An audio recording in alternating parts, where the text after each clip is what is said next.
Manila, Philippines. Panicked families run for their lives. Their high-rise apartment building is beginning to tilt. An urgent evacuation is underway when suddenly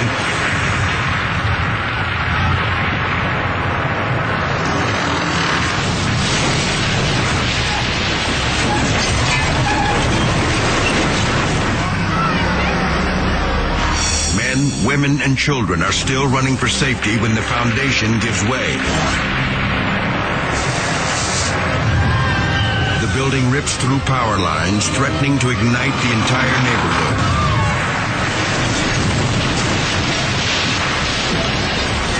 The tower finally comes down in a massive pile of pulverized concrete and steel.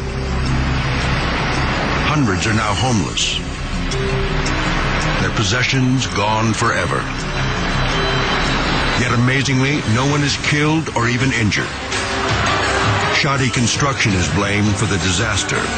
Criminal charges are filed against the building's owner.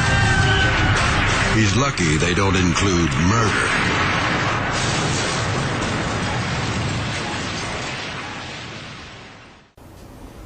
Muito bem, desde o jardim da infância até minha pós-graduação na COP, na Ilha do Fundão do Rio de Janeiro, eu estudei em escolas públicas. Eu me senti agora no dever de cidadão de poder devolver para a comunidade técnica o que eu aprendi, o que eu vi na minha experiência, pois nesses 44 anos de magistério na Universidade de Brasília e outros 10 na Faculdade de Engenharia e ESPLAN, e mais perto de 11 mil contratos e obras das quais eu fui responsável da técnica, achei por bem devolver um pouco dessa experiência, esse conhecimento para todos aqueles que pudessem me ouvir. O mais importante deles, o meu mais completo, é esse livro de Engenharia de Fundações, que não está na sua forma final ainda, porque são 800 páginas.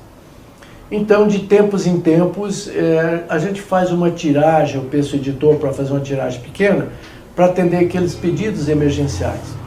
Ele trata, de uma certa forma, de tudo sobre fundações, com ênfase naquilo que os grandes escritórios de engenharia fazem, que é a aplicação de método semi-empírico estatístico, mas de uma forma moderna.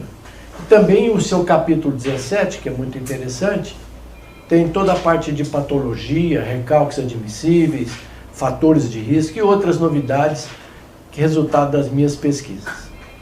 Em segundo lugar, também publicado pela COP, na época, um livro sobre sondagens.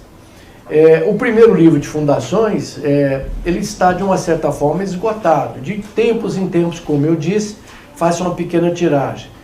Se alguém, ainda assim, se interessar e fazer parte da nossa lista de pedidos, por gentileza, basta mandar um e-mail para infrasoloengenharia@gmail.com. Ao final eu repito novamente. O segundo livro é Sondagens, que foi na realidade o primeiro livro de sondagem publicado no Brasil, que foi publicado a primeira versão em 1972 na COP. Ele tem praticamente tudo sobre sondagem, todos os tipos de sondagens, os cuidados, prós e contras, e o mais importante, correlações com parâmetros geotécnicos.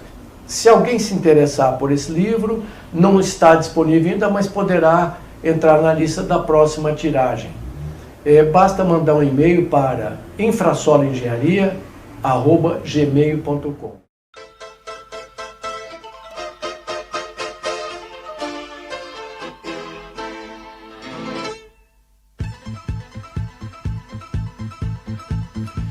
Muito bem, então vamos iniciar essa quarta aula do curso de Fundações.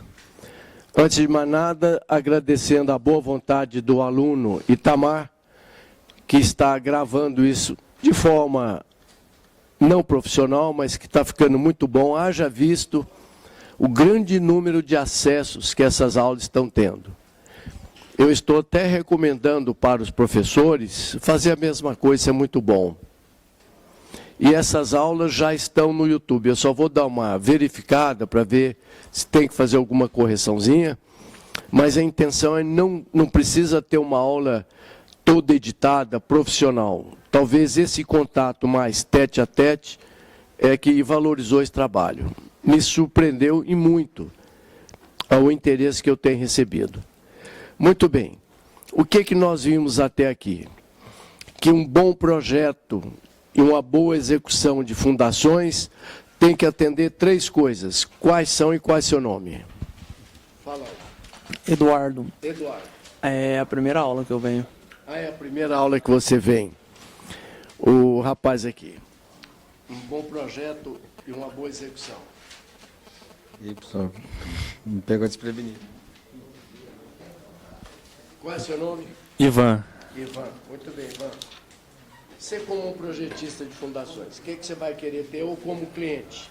Não há, O que eu vou pedir para o Ivan fazer um projeto de fundações? que ele não terá recalques excessivos, vai ser um projeto econômico e O pior do que recalque. ruptura brusca, né? Doutor. Por que você falou em recalques excessivos? Significa dizer que eu posso ter recalque? Pode, toda estrutura admite um certo recalque, né? Muito bem, Ivan, você lembra que valores é esse? Em geral, a grosso modo, que ninguém use isso como uma base absoluta, mas você lembra? É, o recalque distorcional, ele não pode ultrapassar 1 a 800, né? Então, 1 para 800, 1 para 800. é aceitável. Isso. Quanto menor o denominador, pior. 1 para 300, 1 para 500. O ideal, 1 para 500. 1 para 300 precisa tomar cuidado. E as obras desabam mais ou menos com quanto? Você tem ideia? 1 para 100 1 mesmo. para 100, 1 para 150. Isso. Uma obra isostática, pré-moldada, ela tolera muito recalque, mas ela fica toda torta. Uma obra muito rígida tem a vantagem de distribuir os recalques, mas é crítica.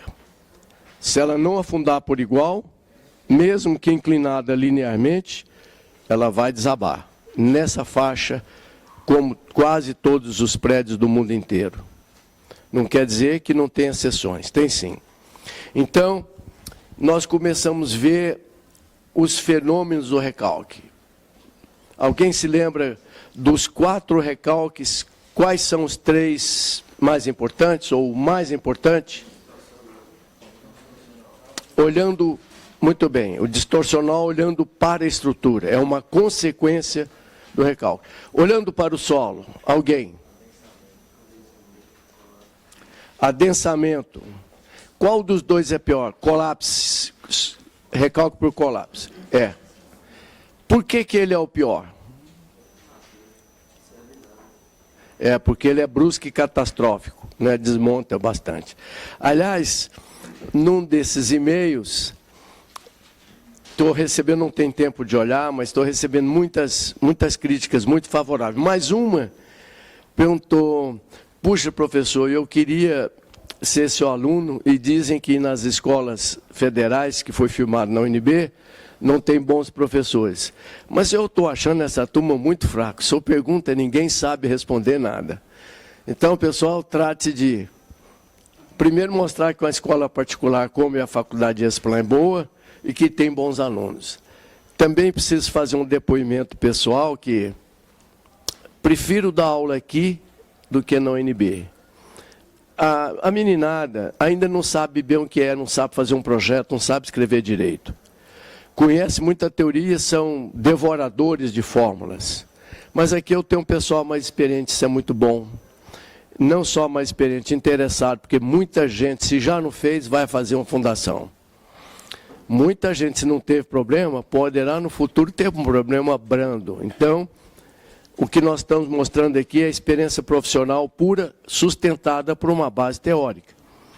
Eu já nasci engenheiro, já com pós-graduação, desde o meu primeiro dia de profissão.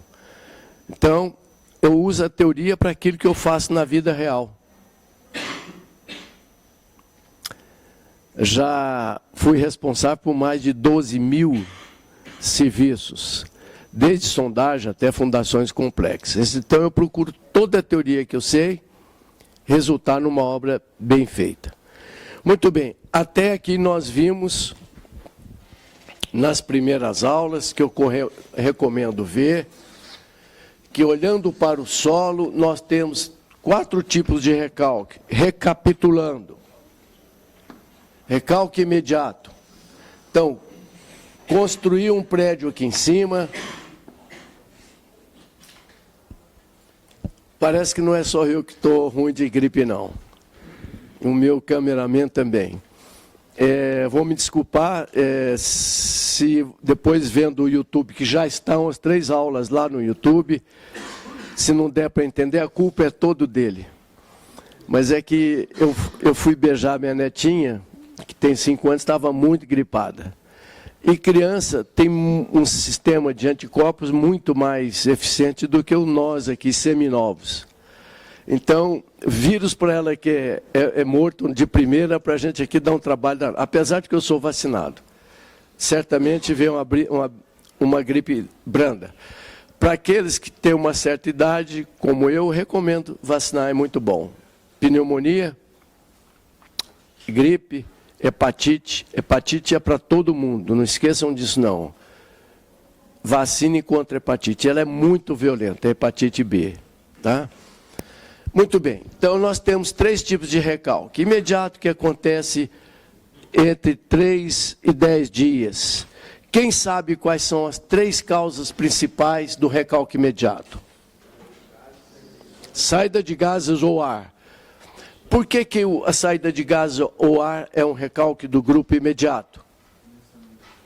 Por que sai rapidamente o ar? O ar não tem viscosidade, então ele caminha pelos poros, mesmo que de solos finos, ele caminha pelos poros rapidamente. Em geral, de 3 a 7 dias. E a outra fração? Essa é imprevisível e pode levar a obra à ruína rapidinho. Deixou sujeira na fundação, ela vai comprimir rapidamente. Tá? Isso derruba muitas obras. Por isso, a execução é muito importante no projeto de fundação. Se os senhores forem fiscais, fiscaliza bem suas obras. Então, lembre-se do seguinte, de alguns anos para cá, nas fundações executadas com máquina tipo hélice contínua, Strauss, raiz e estaca escavada com caminhão, fica sujeira na ponta. Portanto, mesmo em terreno, estando a ponta implantada em terreno bom, para efeito de engenharia, o que é terreno bom para nós? SPT acima de 20, 30 ou 40. Tá? Mesmo estando aí, eles recomendam, olha, só considera resistência de ponta menor ou igual a 20% da resistência total. Nós vamos falar isso no capítulo de estacas. Uma fundação profunda transfere carga por atrito. Estou segurando esse giz só por atrito. Uma pergunta que talvez seja prematura, mas quem sabe alguém me responde. Quando eu coloco uma carga maior do que ele pode suportar, que o atrito, olha, o atrito aqui é gerado só pelo contato da pele do meu dedo com o silt, que é o grãozinho do giz. Se ela entrar em ruptura, ela não é lenta assim, ela deforma rapidinho. Que fenômeno é esse? Fenômeno de ruptura ou recalque? Ruptura ou recalque? Ruptura. Recalque é lenta. Está deslizando aí. Muito bem, depois nós vamos falar nisso, eu já sabia que era prematura. Mas quando eu trato de ruptura em solos, a equação de quem é que eu vou usar? Ruptura? Também. Mas tem uma mais primária ainda, talude e tal, Coulomb. Ruptura por cisalhamento, né? Não era a hora, mas tudo bem. Nas fundações profundas, eu transfiro carga. Estou segurando 5 gramas aqui, olha, só por atrito lateral. Coesão não existe, né?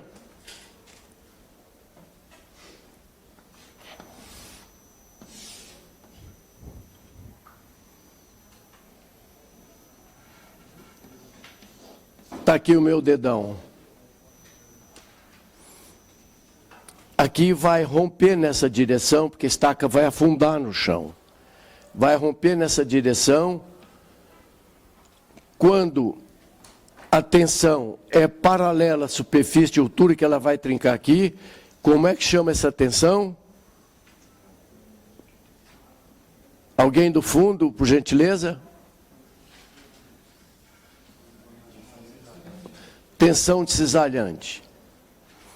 Quem é que me permite calcular a tensão cisalhante com maior precisão? Alguém já disse o nome do cientista.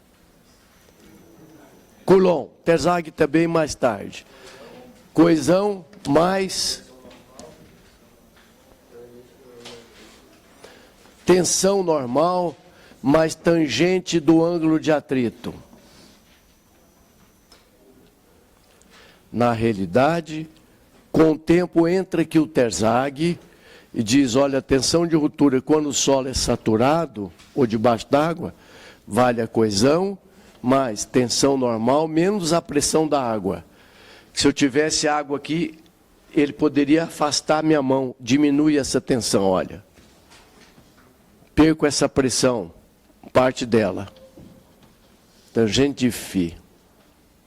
Mais tarde, lá por 1950, o conceito de coesão ficou desdobrado em coesão efetiva, mais coesão devido à cimentação ou estrutura, mais sucção, que eu mostrei na aula passada, aquele efeito do vidrinho, é muito forte.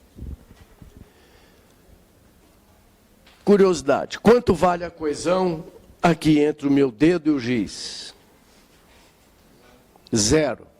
Então, se eu quisesse calcular, será que essa estaca vai descer? Vai escorregar? 0. Posso fazer experiências e calcular um ângulo de atrito entre pele e giz, que só por curiosidade deve estar em torno de 20 graus. E essa tensão normal? Não era o assunto da aula de hoje, mas tudo bem. Essa tensão normal, aonde é que ela está aí? Tensão normal. Nós temos a cisalhante. Onde é que está a normal? Perpendicular à tensão cisalhante. Sempre vem a dupla. Cisalhamento acompanhado de uma tensão perpendicular, chamada tensão normal. Quando a situação é cisalhamento puro, não tem tensão normal, mas é muito raro. Eu estou segurando o microfone, que agora tem 450 gramas. Atrito entre pele e aço polido deve ser uns 15 graus, não mais do que isso. E essa pressão normal? Quem comanda é o meu cérebro. Eu tenho sensores. Se eu notar que esse microfone vai escorregar, o cérebro automaticamente aumenta a tensão normal. Porque não tem coesão e o atrito não muda. Então, eu só posso mexer na tensão normal. O que significa dizer que um solo compacto, um SPT alto, ele tem uma pressão normal efetiva. Se eu cravar uma estaca, ele reage muito pesado, né? Então, ele é capaz de aumentar o atrito, a tensão cisalhante, ou o atrito, né, por causa dessa condição. Um solo fofo... Tem. Tem argila. Quando a argila é mole, SPT abaixo de 10, 5, saturada debaixo d'água, ela não tem atrito, é praticamente 0. Agora, as argilas outras do Brasil, principalmente essa vermelha laterítica, tem um atrito alto, tem coesão e atrito. tem os dois parâmetros que ajudam na resistência. Muito bem, então nós vimos isso daqui. Uma terceira parcela é elástica, que é a lei de Hooke, depois por adensamento, não é? Perda d'água.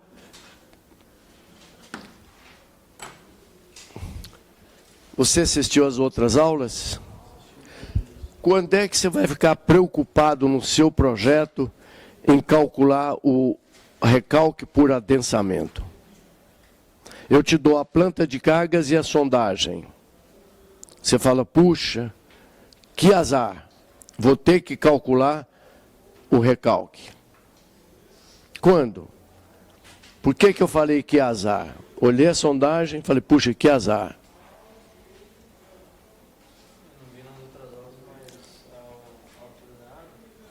Tem que ter água, senão eu não perco água para o adensamento.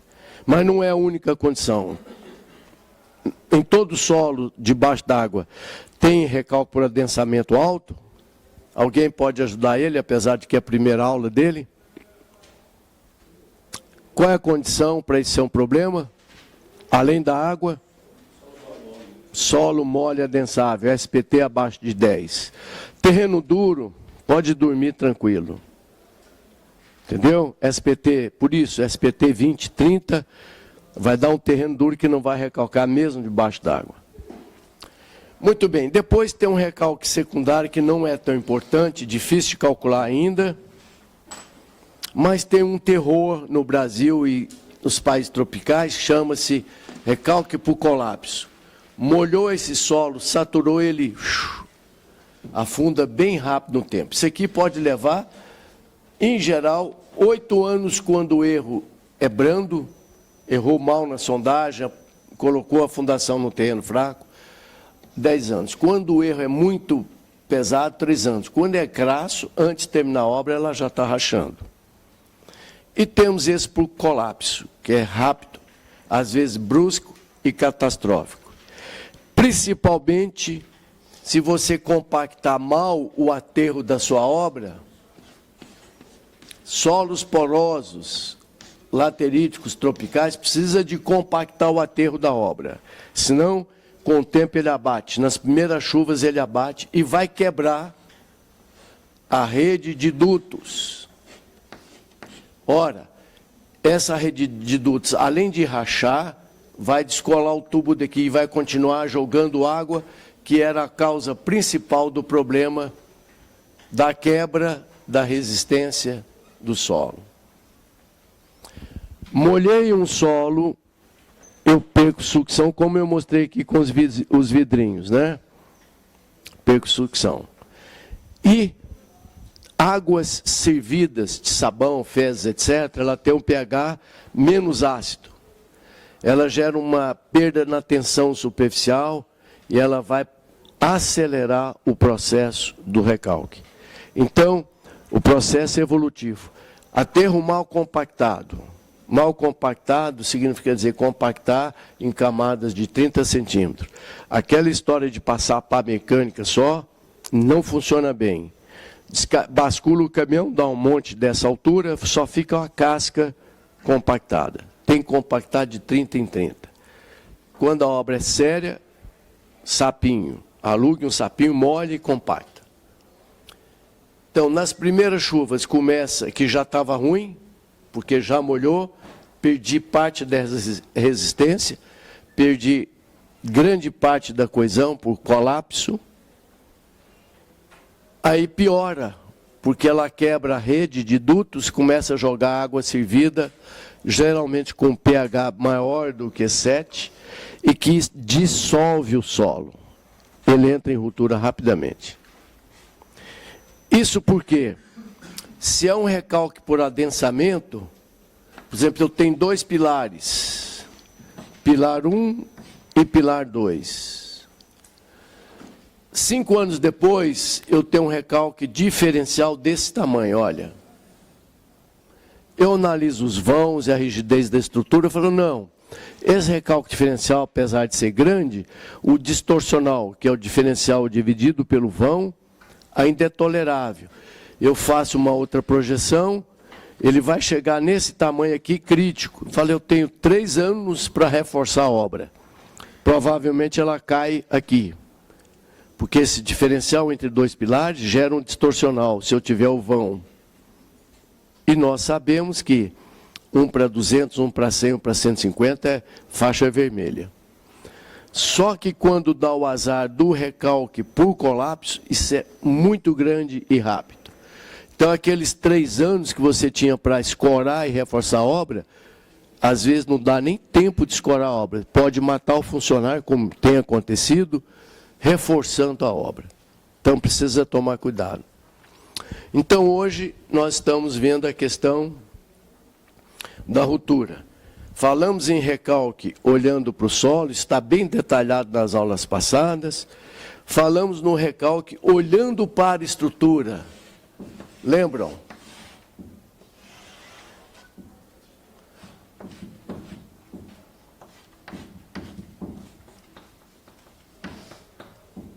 Que o mais importante era o recalque chamado distorcional. Aquela cultura do que o recalque diferencial é ruim, é sim, só que o distorcional é muito pior. Recalque RO 1, recalque RO 2. O recalque distorcional, ele é bom porque ele reflete a rigidez do solo, a rigidez relativa do solo. Uma estrutura flexível é muito mais tolerável. A mesma estrutura menos flexível, ela não tolera o mesmo recalque. Então, às vezes é comum eu, numa obra, e vocês irão também, perguntam, doutor, essa obra vai cair? Eu falo, não sei, deixa eu ver o tamanho do vão e a rigidez da estrutura. Tem um recalque diferencial grande, mas se ela for flexível, ela suporta bem. Aliás, vou mostrar aqui, eu não esqueci de trazer a varinha, porque eu estou recapitulando. É simples de ver, está aqui, olha. 10, 20, 30, 40, 50, 60, 70 centímetros. Veja bem, eu tenho uma viguinha de madeira elástica, bem mais elástica do que o concreto, 70 centímetros. Eu coloco a obra, ela começa lá, recalque imediato e tal. 10 anos depois eu chego na obra, ela está assim. 3 centímetros e aqui 12. Dá um diferencial de 9 centímetros. Puxa, essa madeira aqui é dura. Dá um diferencial de 9 centímetros, está vendo aí? Momento fletor grande daqui para cá, principalmente no engastamento. A possibilidade de quebrar seria por aqui. Muito bem. Ela suportou 9 centímetros de recalque diferencial, 3 e 12, e não quebrou, só ficou torta.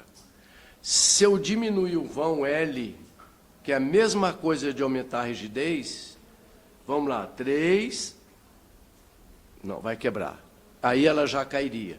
Se eu diminuísse, a mesma viga não suporta mais esse mesmo recalque diferencial, nem 2 centímetros, que ela quebra. E eu não gostaria de quebrar minha varinha aqui hoje ainda. Se bem que ela já deu uns estalos aqui. Então, uma fundação, um prédio flexível é muito mais tolerante do que um prédio rígido, ou seja, curto. Se eu enrijecer mais assim, ela não tolera nem a metade disso, está vendo? Olha, se eu forçar, ela quebra. Muito bem. Voltando à bibliografia, o problema todo é que o pessoal de fundações não tem tempo de escrever. E fundações não pode ser só teórico.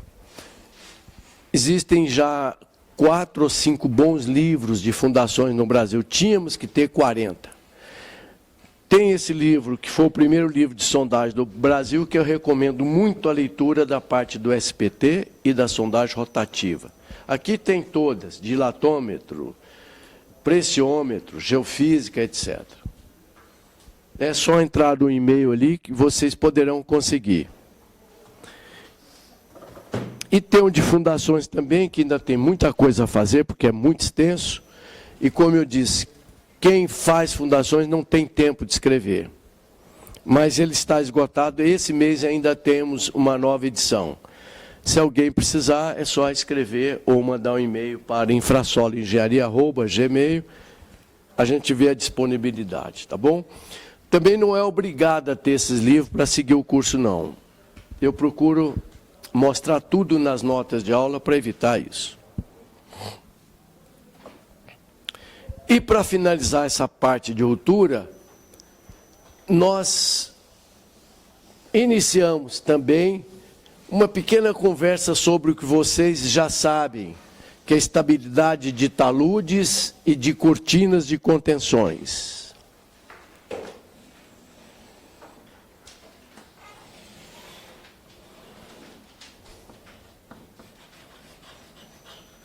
Aqui na nossa região,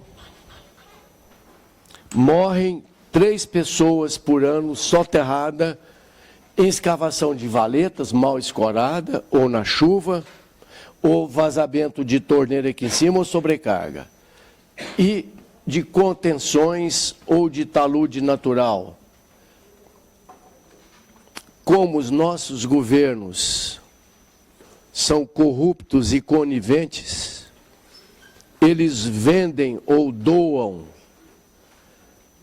áreas que deviam ser áreas verdes, áreas de descompressão urbana, para grandes especuladores para fazer caixa de campanha.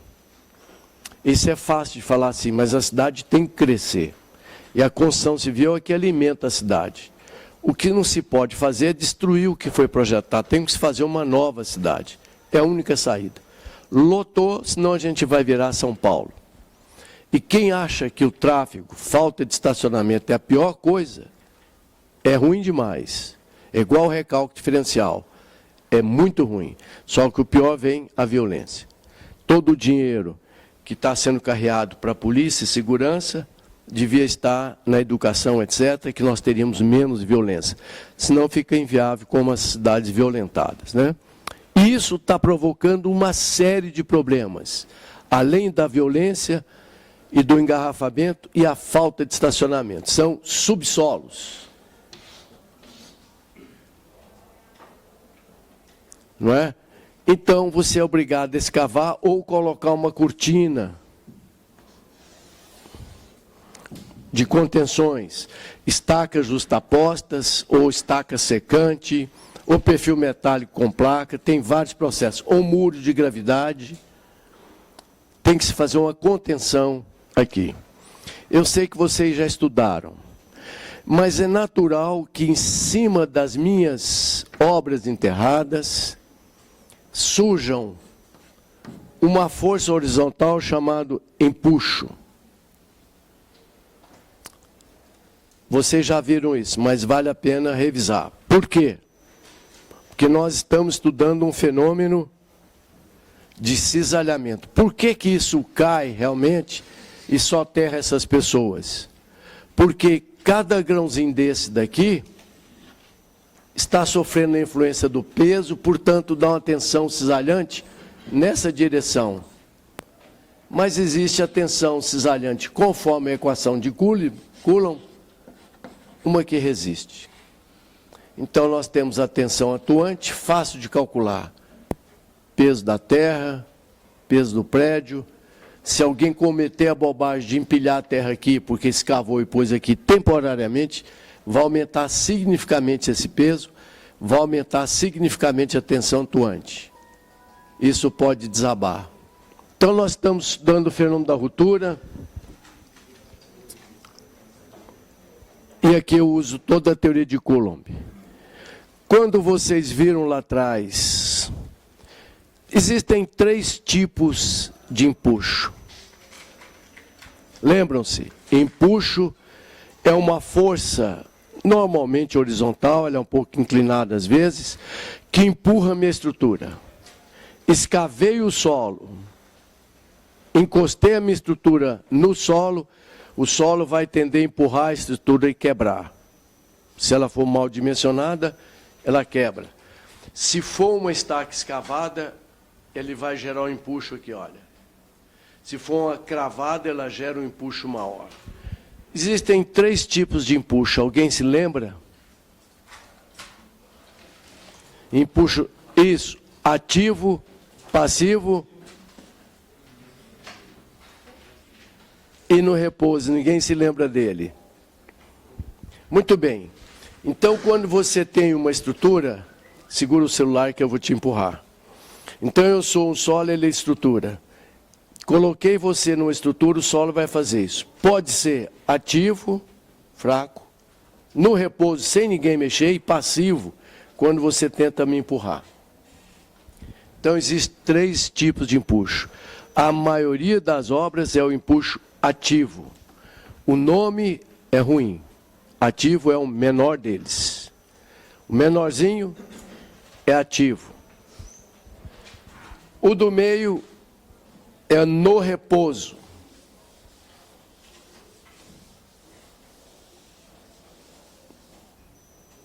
E o maior deles, que é talvez 10 vezes maior do que o primeiro, é o passivo.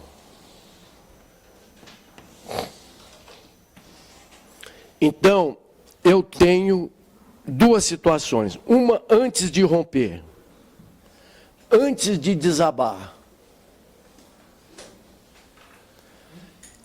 Nós já dissemos aqui nas aulas passadas o que tem que eu estar olhando sempre nos taludes. É uma trinca aqui. Alguém se lembra qual é a distância média da crista lá? 1/3 ao meio. Isso não tem uma base científica rigorosa. Isso é exame de 29 ou 30 taludes que eu examinei pessoalmente, e mais um bocado que vem na literatura. Então, aqui vão ter trincas, mas inofensivas.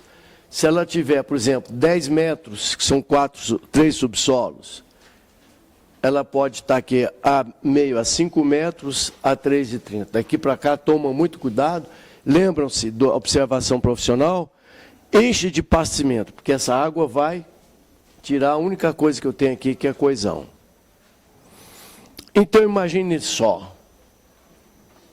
Aqui eu tenho 3 bilhões de partículas do solo atrás dessa cortina ou apertando uma estaca.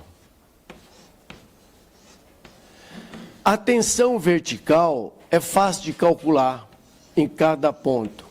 Eu queria que alguém me lembrasse como é que eu calculo a tensão vertical nesse ponto aqui, olha. Gama H, fácil. O gama, quando eu não faço ensaios, no capítulo 4 desse livro, no capítulo 2, do de sondagens, tem correlações que eu chamo de milionárias, inclusive a correlação do peso específico com SPT. Quando a gente não tem, tome 1,5, 1,6 toneladas por metro cúbico, ou 15 quilonewtons por metro cúbico, que é um valor bom. Então, se eu estou a 5 metros de altura, eu teria uma tensão vertical apertando todos esses grãozinhos igual. 5 vezes 1,6. 8 toneladas por metro quadrado. Vertical. Muito bem. Todo o material nosso tem um chamado efeito de Poisson. Ela esborracha um pouquinho. No que ela esborracha, ela gera uma tensão horizontal. Então, é como se fosse 2 bolas encostadas uma na outra, de borracha. Eu aperto essa aqui, ela faz isso, olha. E isso gera uma tensão horizontal aqui, olha. E essa tensão horizontal, que é chamada de empuxo, quando é força, né? Aqui é a tensão horizontal multiplicado pela área da empuxo. E existe esse tal de coeficiente de empuxo, que me permite calcular, isso vocês já viram, eu estou recordando. Permite calcular a tensão horizontal, chama coeficiente de empuxo. Porque a vertical é fácil de calcular, a horizontal não. Se por acaso, antes da obra, eu não mexer no solo, um empurra o outro empurra um com uma tensão horizontal que é igual o coeficiente de puxo no repouso vezes a vertical, que é γH. Se por acaso eu, com a pá mecânica à mão, tirar essa daqui ou frouxar ela, basta que a cortina anda um pouquinho, ela diminui esse empuxo. Aqui, então, passa a ser o empuxo que tinha, e aqui diminui para o empuxo chamado ativo. Então, a tensão horizontal, quando afrouxa o solo, gera-se um empuxo menor ativo. Isso aqui vale aproximadamente 0,5 a 0,8. Esse é próximo de 1,0. Se agora com macaco hidráulico eu ponho estroncas ou uma pá, um trator Caterpillar empurrando ela de cima para baixo, ele vai sofrer um empuxo chamado passivo muito grande. Todo o solo vai querer reagir contra ele. Então, esse empuxo aqui fica enorme. Geralmente, 8, por aí. Então, nas nossas obras, como elas frouxam sempre, está na faixa de 0,4 a 0,8. Quando eu não mexo 1, só para saber lá como estaria antes, e se eu empurro a cortina, vai ser 1. Eu queria perguntar a alguém, por que se eu frouxar, como toda obra movimenta, lembra, é permitido até 0,4% da altura, 0,2, 0,3. Por que quando eu frouxo, o solo me pressiona menos? Se eu frouxar muito, ele cai. Aí é ruptura, aí desliza, é outro fenômeno. Alguém, por que nas minhas obras, quando a cortina dá uma andadinha, frouxa ou diminui o empuxo? Alívio de pressão. Por que alivia essa pressão?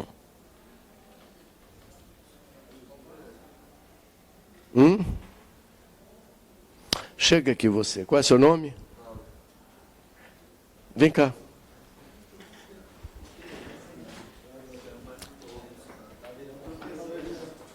Vamos supor que se você fosse uma estrutura, eu sou uma argila. Encosta aqui. Estou encostado em você. Pode aumentar um pouquinho a pressão. Não, calma, não exagera não. Meio quilo dá mais. Meio quilo por centímetro quadrado. Está sentindo aí?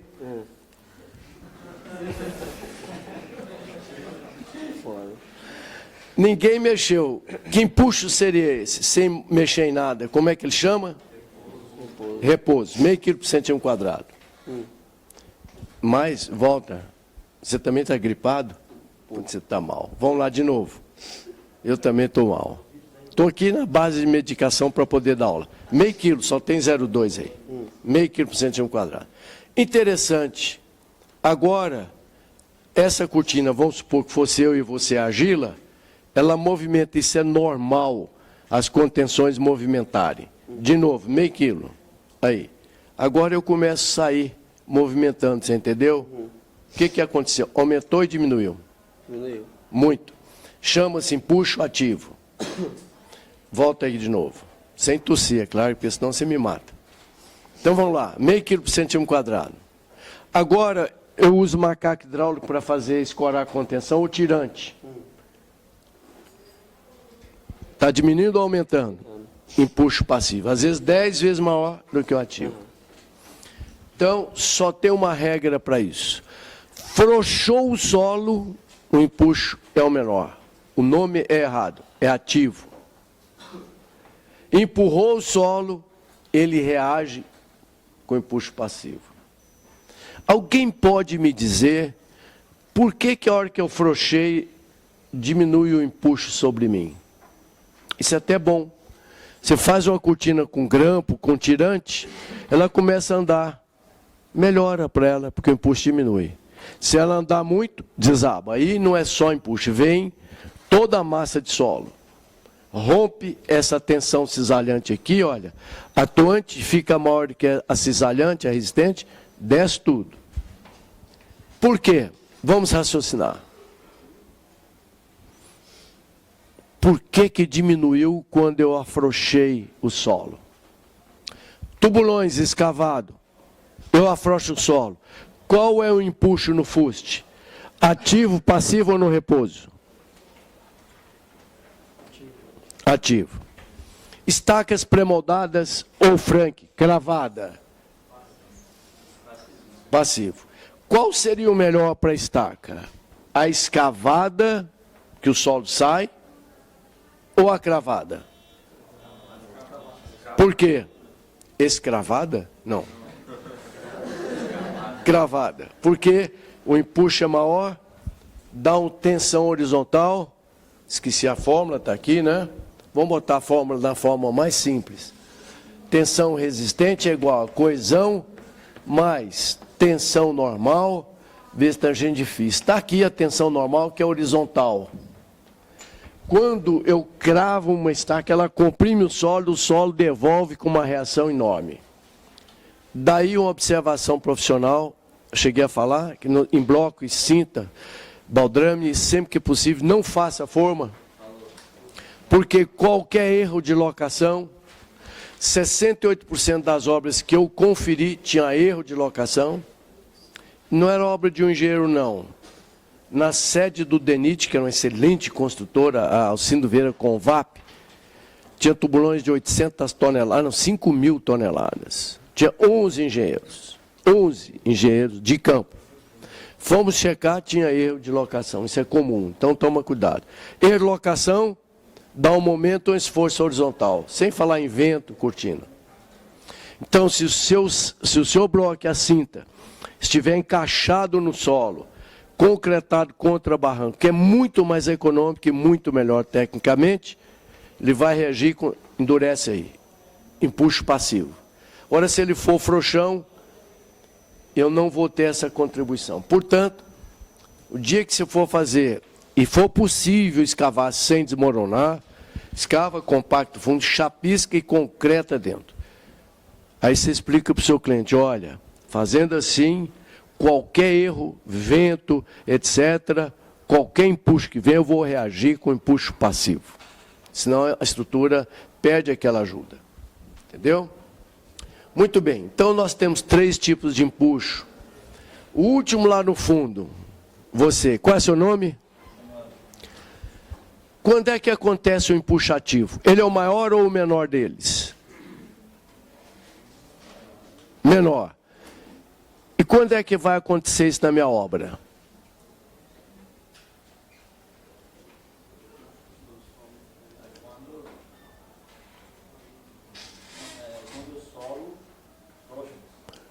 Escavou, meti uma pasada no solo, eu frouxo ele, já estou sofrendo um empuxo ativo, graças a Deus o menor.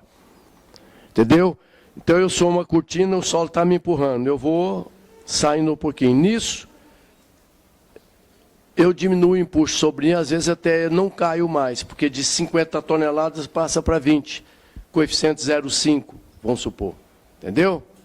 Agora, a mesma pergunta que não quer calar. Por que que diminui? O que teve nesse rapaz? Qual é o seu nome? Um excelente agila você, muito bom, boa coesão, etc. O que ele teve? Não. Não, mas por que que diminuiu? A pergunta é essa, por que que diminuiu?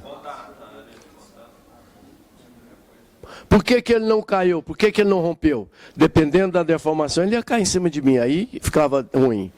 Por quê? Porque ele tem resistência própria. Eu usei a resistência dele. Entendeu? Você tem o seu sistema de equilíbrio, etc., que você não veio com tudo em cima de mim. Então, por que que o empuxo ativo é menor? Porque eu uso a resistência do solo, principalmente se eu tiver aqui, olha, 30 bilhões de partículas, eu tenho coesão, como se fosse uma molinha, segura. Se eu tivesse mais 2 alunos segurando ele não cairia em cima de mim. Então, eu uso a resistência do solo a meu favor. Entenderam? Então, vamos lá. 3 perguntas. Qual é o maior deles? Passivo. Por que ele é o maior? Porque eu comprimo o solo e ele reage com essa força enorme. Eu tenho atrito para vencer, etc. E o ativo é o menor. Por quê?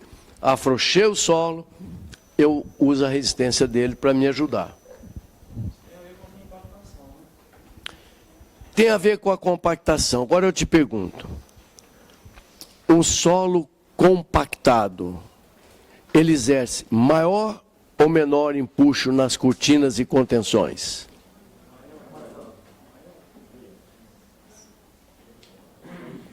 Vou repetir.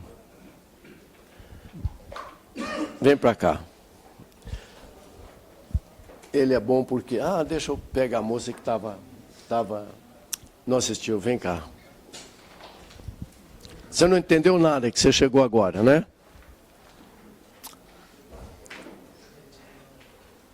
Encosta aqui. Eu não sei por que tanta risada. Você... Tá bom. Você é uma argila e eu sou uma estaca de contenção. Até ali você viu que aqui tem um empuxo? Mais um pouquinho, mais meio quilo por centímetro quadrado. Tá, meio quilo. Tá bom.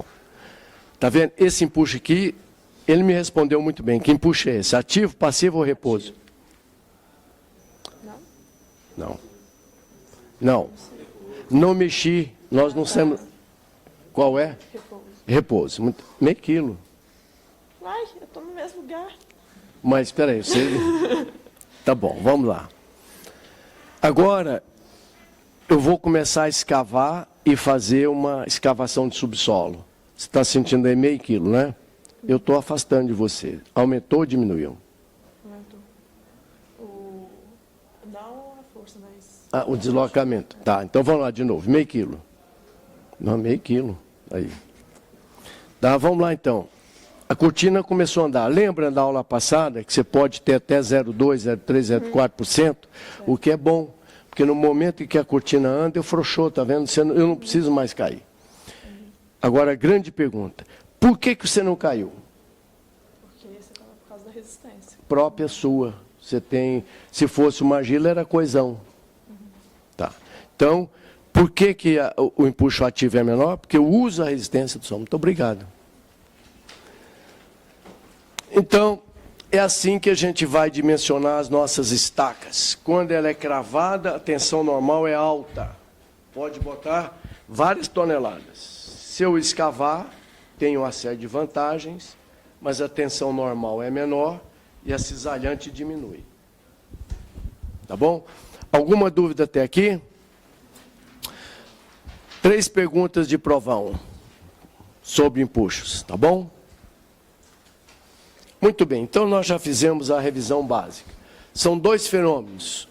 Um de deformação, que é recalque, etc., e outro de ruptura, que vai acontecer nas fundações. Agora passamos para outro novo capítulo.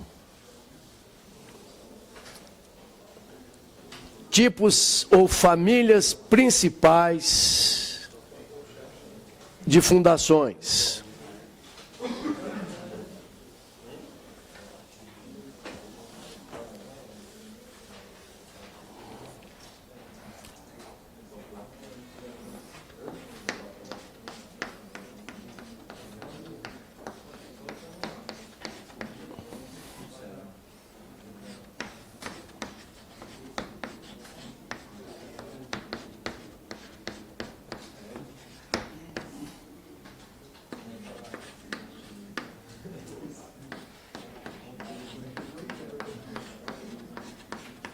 Depois desse tema, o primeiro provão. Eu acho que pode ser considerado como capítulo 3.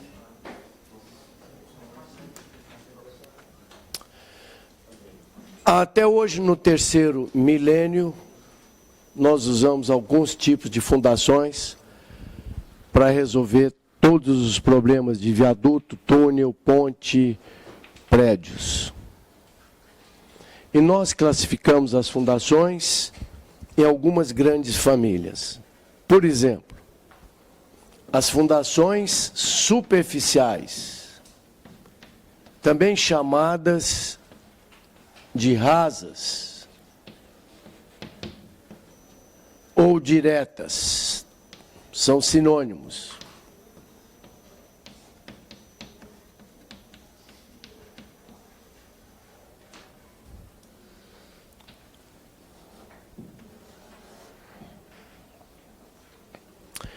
Existem algumas condicionantes para que ela seja chamada de fundação superficial.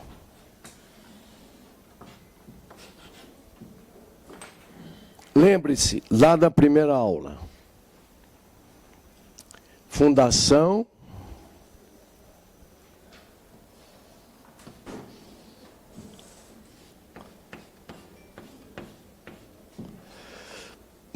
é o elemento de transição de cargas.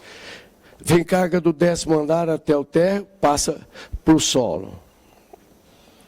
E lembre-se que fundação não é só a infraestrutura, que é concreto, madeira ou aço. Não, é o solo mais isso.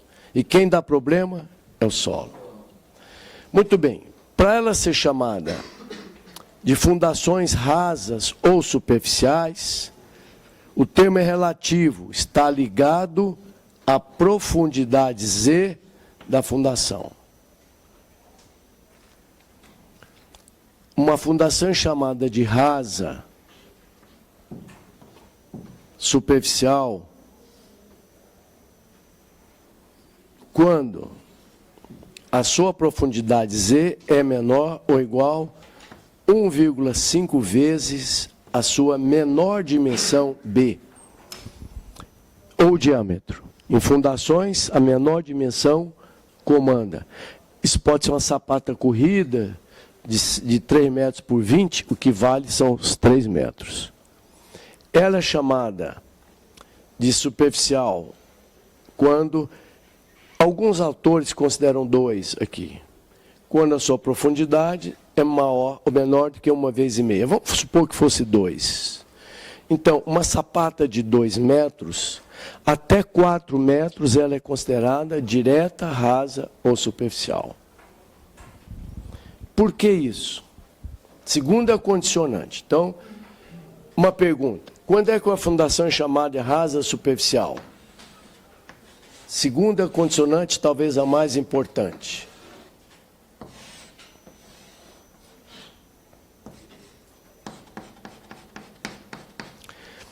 É que quando ela vai romper, essa carga P aqui se transforma na carga que vai romper, porque ela se transforma numa pressão, o solo não vê força, vê pressão.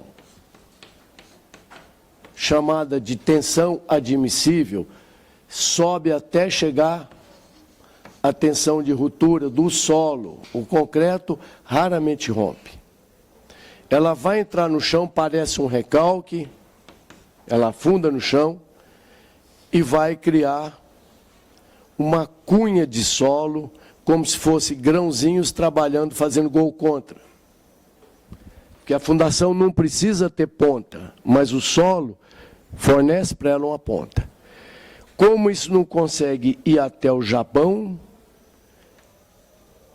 isso gera esse esforço aqui nessa direção, ela trinca aqui, olha, e às vezes até levanta o solo aqui, ó.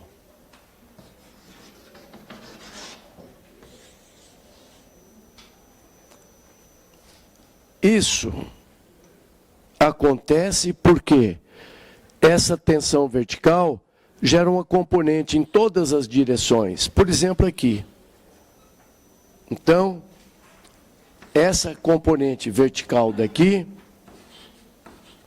gera uma componente cisalhante, que é paralela à superfície de ruptura. Tem outras milhões, mas quem faz romper é essa. Aí nós nos socorremos do Coulomb,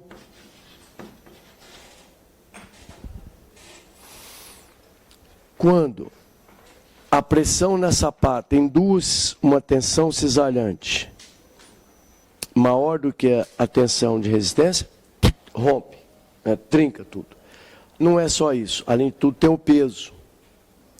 Quando eu empurro esse grãozinho para ele sair lá em cima, tem que empurrar 5 bilhões de grãos. Então, o peso é importante. Ou seja, quanto mais funda a fundação, mais difícil de romper, porque tem muito peso aqui, mesmo que o solo fosse mais fraco. Na engenharia de fundações, nós usamos coeficiente de segurança 2 ou 3. Se for teórico, essa daqui tem que ser 3 vezes maior. Se for prova real de carga, que a gente ensaia, basta 2 vezes. Aqui no talude que eu tinha desenhado, basta 1,5 vezes. Quando a tensão de resistência, que é o C mais sigma N tangente de φ, for 1,5 vezes maior do que aquela componente do peso da terra, mais prédio, mais caminhão, etc., basta 1,5. Então, por que não fundação superficial? Segunda condicionante, não transfere carga por atrito lateral. Então, 2 condicionantes. Menor do que 1,5 vezes ou 2, a menor dimensão, a profundidade dela. Uma estaquinha feita de 30 centímetros atrado, ela tem 30 centímetros. Na realidade, para ser profunda, normalmente é 4 vezes. Então, se ela tiver 1,20 metro de profundidade, ela já não é superficial mais. Por quê? Porque a trinca do solo passa fora do fuste. Então, fundação superficial não é capaz de transferir carga por atrito lateral, só pela ponta. Se ela fosse profunda, como a gente vai ver, a sobrecarga que é tão grande para levantar essa massa de solo, que quando ela entra no chão, não é possível chegar lá, são milhares de toneladas de solo. Então, ela é forçada, vira e vem raspando ao fuste. Qual é a definição de tensão cisalhante? É aquela que é... perpendicular? Paralela à superfície de altura. Perpendicular é a normal que vem com ela, sempre, né? Então, aqui tem atrito. Está aqui, olha. Tensão cisalhante paralela à superfície de altura. Está vendo aí? Quando a fundação é superficial, a sobrecarga nesse nível é pequena, ela consegue levantar a terra toda. E a cunha de ruptura não passa pelo fuste. Entenderam mais ou menos? Estou segurando essa estaca só por atrito lateral. Mas para ter esse atrito lateral, a superfície de ruptura seria essa aqui, que é a tensão cisalhante. No momento em que o peso da régua, dividido pela área de contato, que é a tensão cisalhante atuante, está puxando para baixo, for maior do que a resistência ao cisalhamento entre a pele e a madeira, vai descer. Então, numa fundação superficial, como não tem sobrecarga, porque esse grãozinho aqui, olha, para ser empurrado, ele tem que quebrar essa resistência, que é coesão, sucção, atrito, mais a tensão normal que está aqui, e além de tudo, levantar na cacunda 5 bilhões de partículas de solo, que é pesada. Por isso, ela faz assim, e a fundação superficial, olha, até só por atrito eu posso segurar um prédio ali. Né? O ideal é ter atrito mais ponta. Aí fica uma beleza. Tá bom? Então, você de laranjado. 2 condicionantes para uma fundação ser chamada superficial. Sem ler.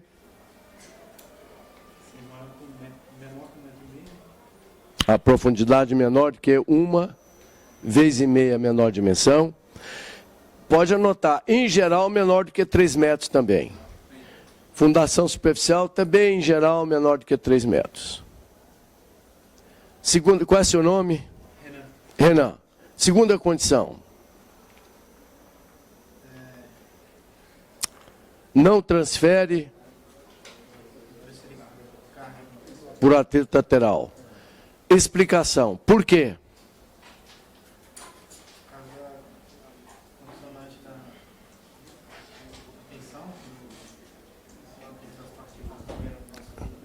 Por quê? Não passa pelo fuste, tá? No caso de fundações profundas, ela volta.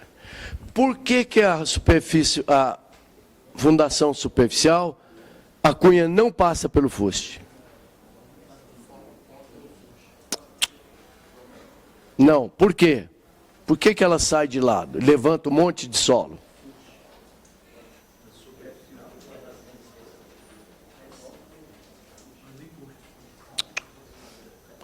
Peso do solo. Fundação rasa, 100 toneladas você consegue romper ela lá fundo e sobe o solo, entendeu? Se ela fosse profunda, não tem jeito. Para romper ela, volta esfregando aqui, olha. Quando ela é superficialzinha, só para encerrar, porque eu já vou ficar afônico. É possível que todo mundo tenha tido essa experiência. Quando você caminha numa areia de praia,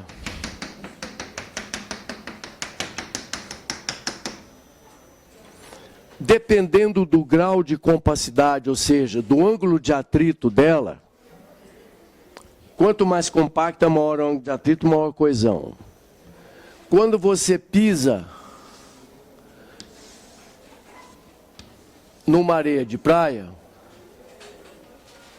é possível que todo mundo tenha tido essa experiência, né? A gente vem com força toda para o calcanhar, a mancha de impressão é assim, primeiro no calcanhar, depois nos dedos.